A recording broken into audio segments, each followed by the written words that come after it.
Hello everyone, how's it going? What have you been up to? Oh, no way. That's so cool, I wish I could have done that too. Talking with my fellow human beings, I noticed that something a few of the beans were saying, and that is verbatim, I don't say sorry. Baffling statement.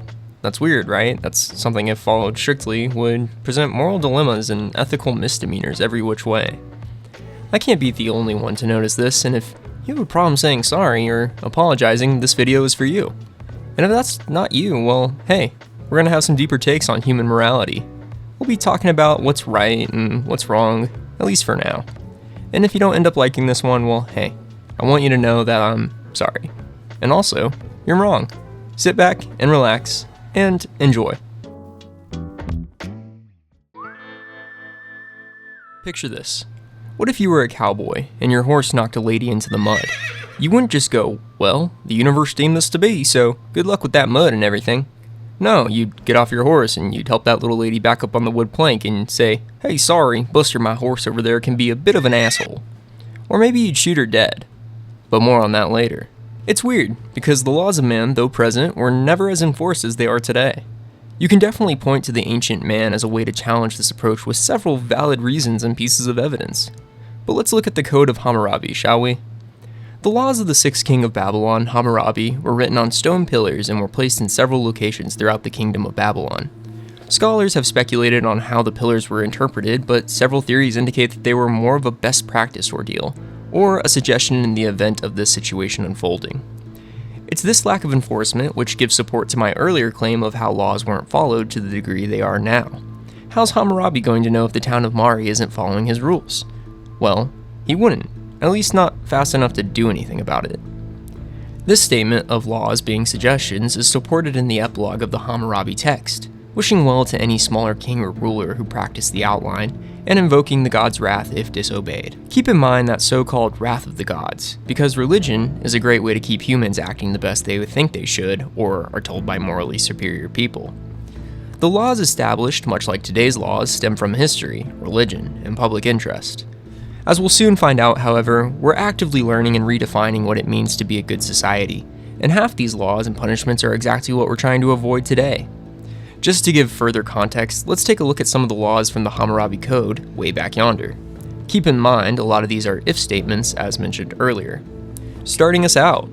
If a man accuses another man and charges him with homicide but cannot bring proof against him, his accuser shall be killed. If a man breaks into a house, they shall kill him, and hang him in front of that very breach. If an ox gores to death a man while it's passing through the streets, that case has no basis for a claim. If a builder constructs a house for a man but does not make it conform to specifications, so that the wall then buckles, that builder shall make that wall sound using his own silver. Lots of fun ideas there and a lot to unpack. Clearly, some of this is, well, wrong.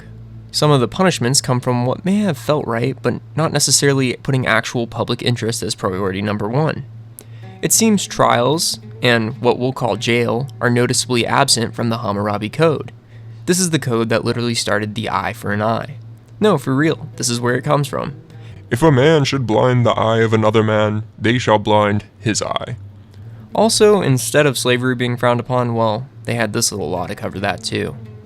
If a slave should declare to his master, you are not my master, he, the master, shall bring charge and proof against him that he is indeed his slave, and his master shall cut off his ear. Like, how is that justice or fair? I don't even know if that's good for the public. The slave will lie about being a slave for his own freedom. I guess I have to mark him with a lack of ear for the next guy, so he's got his slave papers in order for when the slave lies again. That law is apparently better in ancient Babylon than, I don't know, not having slaves to begin with. What if I forge documents and cut off a guy's ear and claim him as my lying slave? Sort of jams up the works there. Slavery got shockingly far in the history of the world, in my opinion. Don't get me wrong, there were little spurts where those who could have seen the horrors and first-hand accounts of slavery rose to power to temporarily abolish the practice. A Chinese emperor did ban slavery for like 3 years only after a decade from when Christ died, so it's not like we were all walking around oblivious of the moral standing on owning people. Speaking of Christ, a few popes banned other people keeping Christians as slaves, but not the other way around, which is a big-ish deal. This decision was brought on from the Crusades, where Muslims also had a rule that slaves were A-OK as long as they weren't fellow Muslims. Almost as if they knew slavery was bad, but stuck with dehumanizing others as a means to benefit from forced labor. Slavery is still around to this day in forms of sex slaves and, the modern prison system using labor like that, in staggering numbers, so it's still something we're holding on to as not great, but not completely unacceptable either. Speaking on religion a bit more, Christianity was such a catch because people were poor and could expect the help of others without the common obstacles presented in paganism, like the tendencies to focus on social class and wealth. Christianity was inclusive to the poor who tended to revolt and eliminated several religious figureheads for just one, appealing to leadership, or in other words, kings and emperors. Prior to Christianity, Zoroastrianism was rockin' and rollin'. If you aren't familiar with this flavor of religion, then the big points are be good, create, and that your body and soul are separated from your higher soul during your time on Earth. When you die, after 4 days, your body soul convenes with your higher soul, and that higher soul uses the experiences and information to fight evil in the spirit realm. The idea and introduction of such concepts as the soul got everyone home to the idea that your consciousness goes on even after you die. It's speculated that even proto-humans had early grasp on what was waiting for us, as the idea of the underworld is not a new one, but the idea of eternal punishment is where things get interesting. There is a hell, so to speak, in Zoroastrianism, but it's reformative, giving a chance for souls to leave, eventually, and join the good fight against evil. Zoroastrianism has more in common with Christianity than one might think, as similar themes of a messiah and resurrection are written on in both. However, the two biggest religions in the world, Islam and Christianity, have one major shared trait: turn or burn. You're gonna be good or you're going to this super terrible place called hell. Well, what's there? You know how, your hand hurts when you burn it? Yeah. Well, that, forever, and all over. And plus, there's also a little red guy who pokes you in the ass with a fork. And if you think that's not bad, there's other stuff, worse than you can think of. Oh wow, that's worse than I can think of. Hell was, and still is, a good recruitment strategy for sure. There weren't as strict consequences, if any, for not believing in other religions, but there definitely were once them Abrahamics showed up. Mostly, the two biggest. Islam talks about how only Muslims can escape hell, so even when eternal punishment is a factor, you can join us and you might escape one day, but turn away and be there forever. To expand, Jewish people have a more complex view of the afterlife with a notable absence of hell, but you better believe sinners get punished in the living world. There needs to be serious consequences for not following the desired rules. Christians and Muslims found the perfect caveat as their main rule is believe in my God or get fucked. Diving back into the ancient law of the Babylonians, people, and more importantly, the law, is wild in nature. One set example of this little attempt at just behavior from the human race is shown in the Hammurabi excerpts. If an ox kills some villager, then it's okay. But if a house collapses and kills someone, the builder of the house is to be killed in return. Seems today that animals that kill people are put down, and shitty house builders have insurance for that sort of thing. Your life isn't forfeit in the event of a crime or accident like it once was. Basically, people were a lot less noble back then, and it was eternal damnation that got us back on the same page. This topic of romanticizing history came up on a thread I was browsing which discussed the less than savory natures of knights and samurai, but, more importantly, the coat of arms and lack thereof. Knights did have a documented code, but as one user states, priests and holy men would have to unbury body parts of saints to remind them of their oath, and to maybe chill out a little on how they were treating civilians. We've heavily romanticized these people who are essentially mercenaries with a bit more allegiance to a completely new status of hero and champion. I will say, however, it's shown again religion is a great tool for keeping folks in line. No one wants to be sent to hell, and it's ingrained in us whether you are religious or not that something waits for us in the afterlife, and what that something is determined by your actions here on Earth. I'm sure some slave-owning carpenter in the Bible believed himself a good person because they followed the rules and cultural practices of his people. However, if you asked anyone today if slave owners go to heaven or the paradise in the afterlife, the majority of people would say no. No, they do not. If I had to guess, people in thousands of years are most likely going to be appalled on some level with things that we've known are already morally questionable on an individual level, like how we hunt whales and oil. There is a reason the age-long question of if humans are naturally evil creatures, or is it our environment that makes us such has been asked for hundreds of years now. I've always thought of it like this: well, what's our environment? Other people. So the real question is, are humans bad or good? I even did a little video already sort of discussing this topic. Most modern people are acting on a level of morality that surpasses a lot of figures we would consider paragons like popes and kings in eons past. There was a whole generation of French and American philosophers who debated on the natural state of man, with divisive opinions and evidence to support each claim in what would be a debate with no clear answer. There's reasons this question even came up in the first place, that reason being humans were on a real mean streak there for a minute. To prove this further, let's take a look at a few things. Have you ever been on a walk in nature, exploring a trail or heavily rural area? You walk down the right-hand side of the path if you're normal, making your way along, enjoying trees and the like. As you're doing so, another individual comes around the horizon, on the left-hand side. Well, your left, their right. As you walk closer together, headed opposite directions, I'm sure you feel a sense of something, a possible nervousness regarding this person's intentions. The possibilities of this person are limited, but also somehow limitless with a little imagination. More than likely, you'll give them a curled upper lip white guy / Polish hello, or maybe not even acknowledge that person at all. But with a little imagination, or in other words, paranoia, spanning from, evolution, a proper level of caution, you begin to snowball. I read way too many murder mysteries and too much true crime to not at least think to myself, something's up. This 70-year-old man on his morning walk could do me harm. He may have done harm to the last person met under such circumstances. Is there a dead body just over this hill? Who knows? Should I strike first just to be sure? Most likely not. Because then you're the freak attacking people, and you've become the type of person you originally feared. I think the new Fallout television series does a great job of showing the dilemma here when morality is removed from the wider world or no longer outweighs the possible negatives of acting on instinct alone. If you haven't seen the show, to give context, the setting takes place 200 years after the dropping of the atomic bombs. We are in what is deemed the post-apocalypse stage. It has fantasy elements, so there are zombies or ghouls and super mutants, big green ubermen that desire to hurt baseline humans and take over the world. In this world, there are those who were sheltered away from the writhing remains of humanity for the last 200 years inside vaults, commercially sold community bomb shelters. These people in said vaults are what we'll call on the same or near moral level of people you would find in real life, with maybe a touch of Latter-day Saints. On one of these vault dwellers' journey to the surface, we see an example of how morality doesn't benefit us in any context within the realm of survival, at least in this example. The vault dweller on her journey is joined by a member of the Brotherhood of Steel, a militant faction.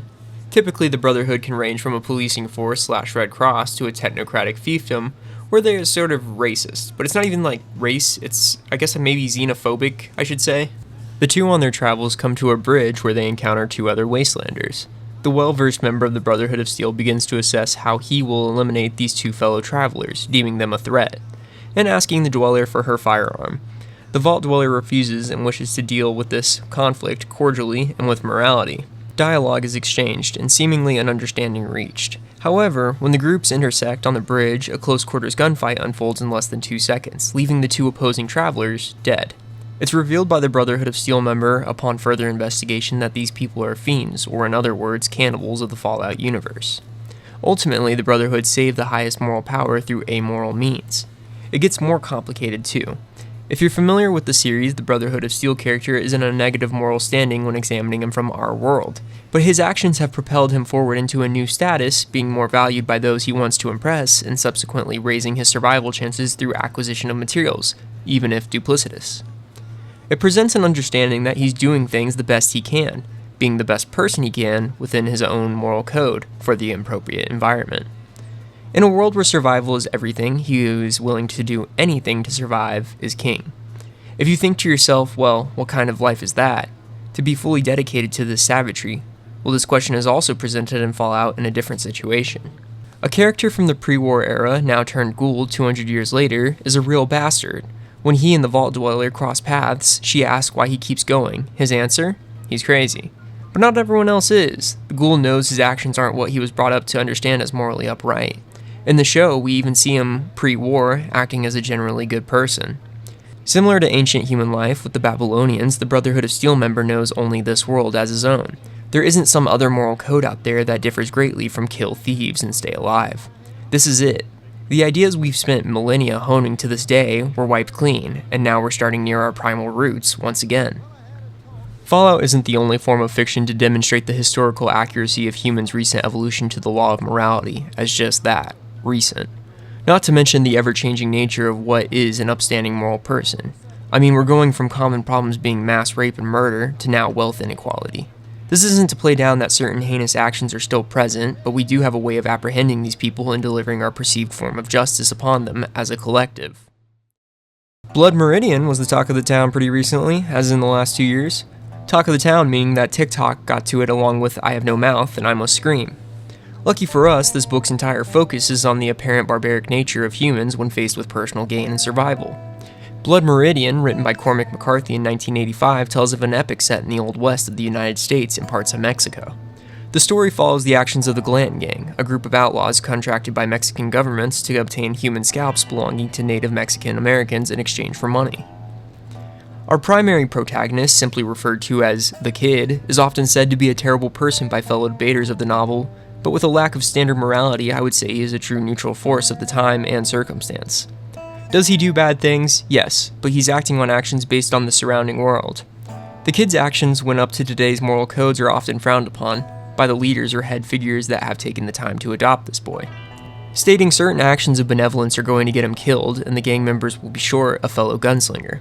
Most notably, when a member of the Glanton Gang catches an arrow to the leg, he asks the surrounding members for help removing it, but the only person to volunteer is the Kid. When he finishes the action of breaking the arrow and pulling it through, the members comment on the poor judgment of the boy. The reason being that these are killers, and if the Kid had ruptured an artery or any other lethal mistake, the man would have shot the boy in the head or killed him by any other means as a way to not die alone, or have one last kill before he goes. It's here another example where moral behavior can get you killed. We often praise those willing to give their life to save another, but is this really that different from trying to save a drowning person than being killed yourself by said drowning person? Well, yeah, one person is drowning and the other is just a murderer, and in the end, you're still dead. However, there is a little bit of a subjective nature here. Oftentimes, a drowning person has made the choice to enter the water with the possibility of drowning being present. If you're not trained in saving drowners or people shot with arrows, is it only then one's not held responsible for that person's death? The book depicts murder, assault on several degrees, and a litany of other crimes as just everyday occurrences to those in the wrong place at the wrong time. It adds another layer of complexity when considering some of the actions are government-sanctioned. A lot of our societal laws are instilled and enforced by government. The social contract between our desires as governed people are shown in a set of laws that will result in consequences if not followed. These laws are a mirror of what we as individuals are willing to admit to other individuals. You've had your sister killed? I've had my brother killed. It's different, but it's made us feel deep remorse, and therefore murder should be, and is, illegal. Also, whose ox hasn't killed someone in the streets? Cut him a break. Moreover, it sucks when your personal property gets stolen or damaged, hence why it's illegal to steal and damage property. But what happens when that person responsible is never punished, or they just keep stealing and destroying your stuff? One might call it an overreach, but in the majority of human history, thieves were killed or mutilated. The killing of a person for stealing one's property is one of those dividing factors, as it could be considered murder in one place and a lawful act in another. Most people bring up the argument about how we put more value in our stuff than other people's lives, but if you make a than statement, you've already prepared the argument for the other side. What you also inadvertently said was, why does this thief put more value in my stuff than their own life? I live in America, people use guns here, I've been known to exercise my American right, but let me just say this. I like guns, they're cool and definitely add a level of spice to America's world image, but I could do without them. All our problems with shootings and gun violence here in America are a gun control issue. Other countries don't have guns, and their public areas aren't being shot up. Shut up about London knife attacks, cause look at knife violence for all of England, now look at America. Proportionately, we're shooting and stabbing each other more. Guns are a privilege as much as driving. If you're a felon, well, no gun. If you're driving drunk, then no car. See those reasonable if statements? Got that little format from Babylon. Your rights are whatever you can take by force or intelligence and nothing else. You have a right to be a breathing body born into whatever life you get. Bearing arms, speech, press, these supposedly unalienable rights have been alienated and they will be again. You can only have certain types of weapons and you can't say fuck Jesus in church. Freedom of speech isn't real. You're probably telling yourself, well, that's other people's rights to freedom of religion. Yeah, religion, not violence, and more than likely you're not going to be in that church much longer. The press has been controlled by the government in the past. Observe this excerpt on the law relating to that. News organizations are protected from the government censorship, except in the most serious national security situations they cannot be stopped from publishing, prior restraint. There's always going to be exceptions snuck into every facets of law. Nobody has a right to anything in the world. Nothing's guaranteed except death and taxes. But back to stealing. Who's to say this car, this item, this whatever it may be you're having stolen from you, or maybe even stealing, isn't the only thing stopping your family from starving to death? Most likely it won't be, but in developing nations, there's a reason theft is met with such high degrees of punishment. Another situation presented could be that you're eating in a restaurant with your family. A man walks in and points a gun at the person working the register, demanding all the money. The man is given the money and he begins to walk to the car in the parking lot. While walking to his car, a person gets out of their vehicle and shoots the man dead. Some would call this murder. I call it an occupational hazard of robbing people. On a legislative level, you could do a little policing, asking the man to please drop the money and wait for authorities, but he has a gun for a reason, and so do you, so, eh? On a moral level, the man/robber is exiting the situation in what is considered to be de-escalating by most. However, if someone is willing to rob a building with innocent people in it for money, then he's a threat, and just because he's leaving doesn't end the dangerous possibilities he possesses. Imagine this. A hospital gets a call from the other line. Someone is telling them to put all the morphine in a bag and meet them outside, or they'll set off a bomb in the hospital. The staff do as instructed. Someone takes the bag and begins to walk away. They click a button. The bomb is seemingly no longer active. He's still in the parking lot, so should you let him go and allow proper authorities to deal with it? I mean, they're not a threat anymore. They're clearly de-escalating. We'll talk more on this, but the fact that we're not killing people for stealing horses, cars, is a big leap in the tolerance humanity has built up to crime. We want to be the good guys. We want to believe in second chances. We want to appease our gods, and if we don't believe in God, then what's nobler than being a good person for no reason? But it relates back to how we all have an understanding that humans are sentient and that killing is an inherently evil action in most cases. More relatable is this little analogy. I'm sure when you were a kid, you would smash bugs or do something along those lines. I advocate for non-violence, but at one point I was about to smash, let's call it a spider, and my dad instilled some empathy in me. He said, you know that spider's parents are going to be looking for him. Do you really want to be the reason they never see him again? Just giving some perspective on the whole thing really became a core memory for me. Of course, spiders don't visit their parents to my knowledge, but overall there's a reason the spider exists. It provides a pivotal unseen role, and I'd have to think myself a tiny god to rob the world of that. Will the spider not sing along with all of creation in God's choir? If you're thinking to yourself, so a spider deserves more empathy than a human, well, no, it's complicated. This spider will only act as a spider, its limits are known, and its actions and desires are fairly understood. Humans are such vast creatures, it could be the second chance given to the person stealing your car that acts as the catalyst to their renaissance in life. If you killed them there, they'll simply be known as a car thief, and you a possible murderer. On the other hand, that person is stooped to such behavior, so maybe that's all they are, a thief. Sophisticated society says we have to give people a few chances before we call them an absolute anything, but back to Blood Meridian. There are several themes involving a large portion of the cast in Blood Meridian that could take up their own entire videos for discussion. However, if you're familiar with the book, we really only need to focus on one other character besides the kid, the character of Judge Holden, who is said to be a representation of evil or devil incarnate. Holden has a series of bizarre characteristics and embodies several otherworldly traits that would lead readers to speculate he's the devil, Satan, or the serpent in the Garden of Eden itself. To note, the judge is referred to in physical description as roughly 6'8", or more generally super tall, and not skinny guy tall either, he's ripped. Completely hairless and stark white. He's said to never sleep and only eat for the enjoyment of such an act. Other factors such as the judge's actions also depict a connection with his satanic roots. To give some context, the judge once said this quote, "Whatever exists," he said, "whatever in creation exists without my knowledge, exists without my consent." In a world where men are a commodity, this line shows an exert of control that either a fool or an immortal would state so haphazardly, and the judge is no fool. The judge is able to commit almost supernatural levels of atrocity, crushing mules' heads with a single blow of a rock, abducting several children for his own personal use, and contributing largely to the gang's paid genocide of native peoples, only then to destroy the gang when genocide is taken off the table. He's not a good guy by any means, and the sentience of his own nature makes it especially heinous. He does these actions because he believes it is a right to do so, given to him by the simple want of said goals and the ability to take it without being stopped through force or lack of other self-actualization. More so on this, it's a sickening blend of modern world sophistication and the primal brutality of the judge's wants that make him so dangerous. He wants sex, entertainment, to watch men indulge in hedonism.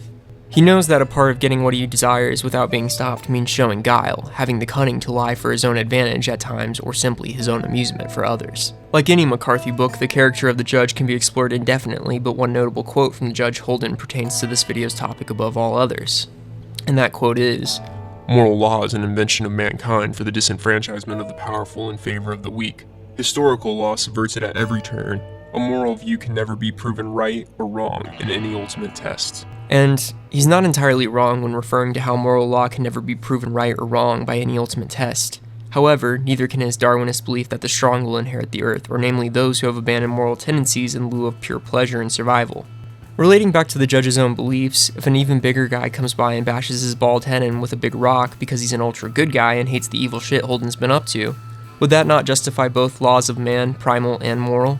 Moral law was a driving factor in this scenario where Holden was killed, but his death is facilitated by an overwhelming force of might from the stronger good guy. One could argue that morality has no effect in this situation, the results are all the same. If the man had a similar mindset to Holden, he simply would kill him regardless of Holden's actions, but by the man's own desire to show might. Morality also complicates things. Life, as in case you haven't noticed, has become sacred, and the act of killing throws most people in a tizzy as it should. Holden is never brought down. He ends up consuming the kid in so many words, in an act so atrocious we never find out what really happened. Some speculate the kid, the neutral, is thrown aside and violated by the evil or Holden. Others speculate the kid becomes the next iteration of the ideology, engaging in some of the judge's acts. Some say killing is never okay, others say it's okay in the act of self-defense, but who are we to decide? One says stealing is bad unless it's for food, but then what's the limit? Toothbrushes because dental hygiene is important, but then laundry detergent because it's also important for staying clean. What's the right answer? Animals kill for sport. We are animals, so it's okay then, right? Well, no, not at all. My personal opinion, animals are the pure neutral of our world. Your dog is a good boy, don't get me wrong, but your dog, or any other dog for that fact, isn't good. And they're not bad either. It's a dog. They simply do what dogs do. If a dog eats a rabbit and a dog eats a plate of food off the counter, both dogs feel exactly the same about their moral state. They're eating. If two kangaroos are fighting for the same mate versus two bears fighting for territory, all involved are having the same exact thought. Nothing. This is a part of life, and sometimes you have to duke it out or have a shittier life than you would have. Could they share mates and territory? Well, probably, but think to yourself, would you want to? Animals are acting out of instinct and understanding. The aspects of right and wrong, mine and others, are out of the reality of their possible lifetime of thoughts. You see, we're not too far separated from the bears, kangaroos, and dogs of the world, but we've evolved just enough to know a couple of things that do a little something something to us in conjunction with other information. Like let's say you start sharing a wife, or sharing a house with another family. You have to do some serious mental restructuring to make that make sense. Moving on, it's all of this and the fact that I don't get murdered or murder people on walks more times than not that indicate maybe we are acting on a higher level than animals. With that said, a large group of people will tell you why evil playthroughs in video games are often reserved for their second time, and that's because, in short, it feels good to be good. You want to be embraced by your peers as a people's champion because in even shorter terms, the ostracized monkey dies alone. To elaborate, most people's ideal death, as morbid as it may sound, is as painless, as old, and as surrounded by as many loved ones as possible. There's a lot of reasons we as a species are pack animals who form communities: protection, connection, and innovation. To have a truly thriving community, we have to respect the foundation of why we've all teamed up to begin with, to further our personal goals. And unfortunately, sometimes that does come at the cost of others, but the point remains we have to get along together to make this happen. And this is where we come to sorry. I'm sorry. I am sorry. As mentioned earlier, it's not easy to say sorry, to apologize for something no matter how big or small. It's what some might imagine as taking a weakness and showing it to the world, saying, yes, this is where you can hurt me to make me feel remorse for something I did or do. In reality, it's a little more complicated than that. Or should I say, sorry is such an easy premise, but we make it complicated. There's being sorry, feeling sorry for someone, and more notably, there are those who say it all the time and those who refuse to say it at all. So clearly some people are holding words to a higher value than others, which complicates our scenario. Typically, a I'm sorry is referred to as an apology, but when does an apology no longer suffice to offset one's actions? Well, dropping an atomic bomb apparently is a little out of the realm of a simple I'm sorry, so let's talk about that. The USA has single-handedly portrayed the act of dropping the only atomic bombs in history as a necessary act and, more importantly, a moral sacrifice we as a nation were willing to bear for the rest of the world. That's a little spotty. At the time, America and more generally the Allies were engaged in this little military practice called island hopping. Japan, during World War II, was rocking and rolling like Zoroastrianism and seized as far as New Guinea, yeah, the one near Australia. To give context, Japanese people, or should I say the Japanese Empire, were, let's call it, insane back then. We pretty much sum up Imperial Japan and modern Japan as two separate places entirely. Some notable aspects of Imperial Japan were they like to kill themselves a lot. Have you ever heard of Gyokusai? It means to shatter like a jewel, or shattering like a jewel, but another meaning of the word is along the lines of a noble suicide. Gyokusai can be seen as present through the more commonly known kamikaze plane maneuvers, which turns the plane into a weapon, and the bonsai charge, where a line of soldiers would run into the line of battle without the expectation one would survive, as a commonly held code of honor was no surrender. America would come in and systematically take control of these islands from the Japanese. It was costly and resulted in a large loss of life. That is a fact. However, the argument that the bombing stopped an even larger loss of life is speculative in my little humble opinion. You're taking a lot of guesstimate there. The most substantial loss of the US life occurred at the Battle of Normandy, where roughly 27,000 young men gave their lives in the name of freedom. The grand loss of life experienced by the US sums up at 407,000. To give some context, America dropped a bomb on Hiroshima and then a week later dropped one on Nagasaki. To be honest, the Japanese most likely thought that the US probably didn't have 2 of these things. Thank God they didn't go for another because we had 3. To bring it full circle, the war of the minds and hearts of the people were tactics not quite discovered by the US, or at least they were being used in another way through wartime propaganda posters. Yes, Hitler is bad, but the US only goes for the whole nationalism thing when war breaks out, or are about to spread pamphlets rather than supplies. However, after the war, the US had to spin this atomic bombing thing in a new light. Sure, we were the strongest country in the world, we knew how to unleash the fucking sun right here on our little patch of land. But if the US figured it out, so would everyone else. It was just a matter of time. We needed to look like the good guys, champions of Earth. So what do? We begin to tell a little story. A story of a small island nation who excels at military tactics and naval warfare. Well, by God, they're some of the best fighters we've ever seen. They're short, but boy are they vicious. Almost like an entirely different species of humans. But above all else, they're loyal. Loyal to their country, to their rules, to their honor. Their honor is so profound and runs so deep that irregular effects of war have no intimidation. There is no end until every Japanese has fallen. With the death tolls for the Japanese being around 1 to 2 million soldiers, the world was ready to buy the story. The end goal of the US was to end the war quickly with minimizing the death toll. Honestly, it's a moral dilemma if we go back to the law of morality to begin with. People are going to die regardless, and if we relate to what the psychotic Judge Holden says, the way we go about it doesn't matter. There will be dead people regardless. In reality, did all Japanese people want to die for the Empire? Most likely not. And could the US have dropped the bomb somewhere in rural Japan to get their point across? Most likely. War crimes are an oxymoron. War itself is a crime. More civilians died in the war than soldiers, and sadly that's not an uncommon trend either. Your life is up for grabs if a war breaks out, and you live near anything remotely helping the military, even factories. Also, that phenomenon known as perceptions is quite the thing these days. Japan is said to have declared war on the US because they wanted to expand the empire and that the US had cut off Japan's oil supply.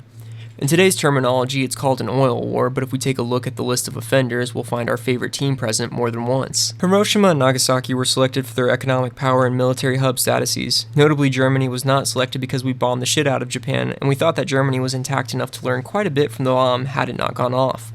Also, Hitler had been killed by some Ruskies 3 months earlier, so we saw that little movement quieting down for the time being.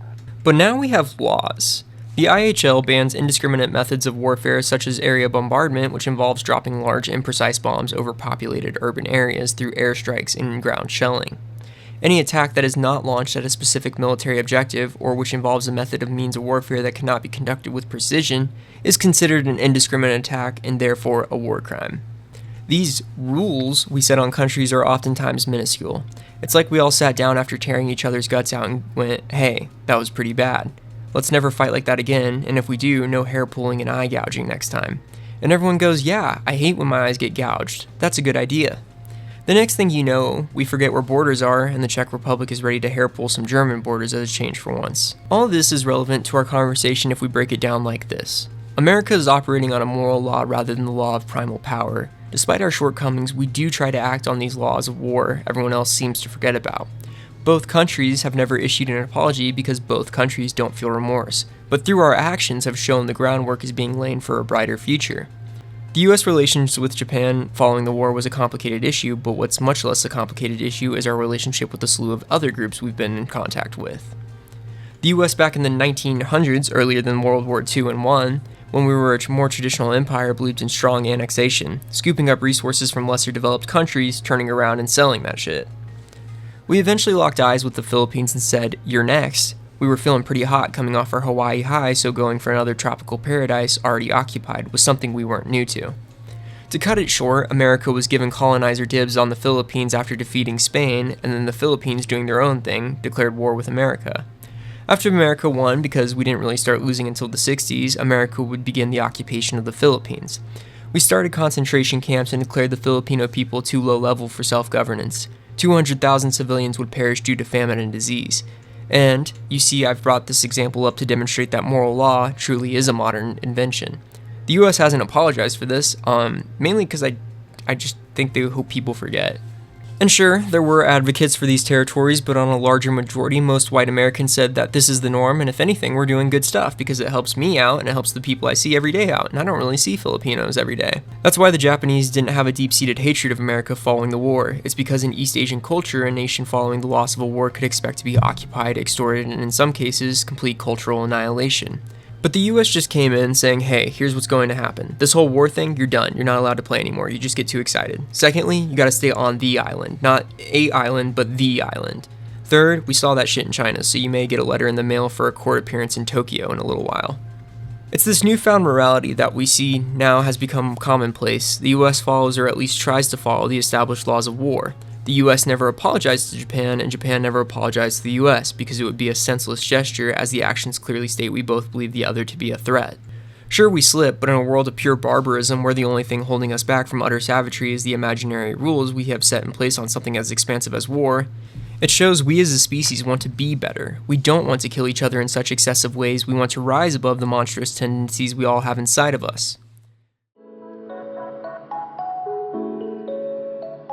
That's where I'm sorry ties this all together. I'm sorry, or an apology, shows that we're willing to compromise, to show remorse, to express a higher level of understanding.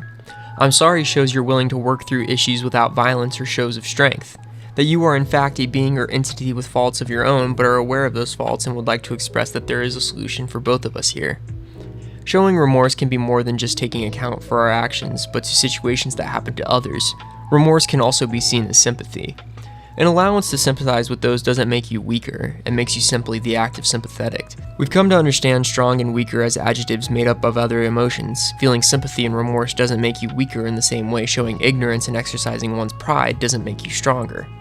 That's the complex nature of being nice for no reason. We talked about it briefly, but revisiting it feels good to be good. We have this little thing called empathy in us. We try to relate to the feelings of others because without it, we wouldn't realize that others feel happy and sad just like me. And then you're the monkey dying alone.